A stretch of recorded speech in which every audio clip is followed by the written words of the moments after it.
అయితే శనగ పంటను మనం అక్టోబరు 15 నుంచి నవంబరు 15 వరకు విత్తుకోవచ్చు. ఆలస్యంగా అయితే నవంబర్ 30 వరకు విత్తన మోతాదు పెంచి విత్తుకోవచ్చు. ఇక విత్తన రకాలైతే దేశీ శనగలు కానీ కాబూలి శనగలు, దేశీ శనగలు అయితే NBG3 47 తర్వాత ADBG1 NBG 452 లాంటి రకాలను ఎంచుకోవచ్చు.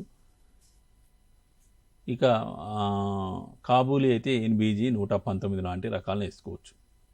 ఈ సరైన రకాలను ఎంచుకోవడం, విత్తన శుద్ధి అనేది ప్రధానమైన అంశం. తొలి దశలో మనకు రైజోక్టోనియా రూట్ రాడ్తోని మొక్కలు వడలిపోయి ఎండిపోతుంటాయి. కాబట్టి థైరం లేదా క్యాప్టౌన్తోని విత్తన శుద్ధి ఖచ్చితంగా చేసుకోవాలి. దీంతో పాటు ట్రైకోడర్మాతో కూడా విత్తన శుద్ధి ఖచ్చితంగా చేసుకోవాలి. అలాగే భూమిలో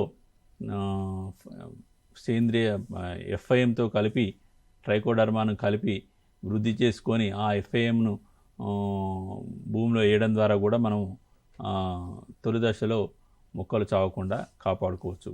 ఇటువంటి సరైన యాజమాన్య పద్ధతులు, సరైన రకాలు ఎంచుకోవాలి.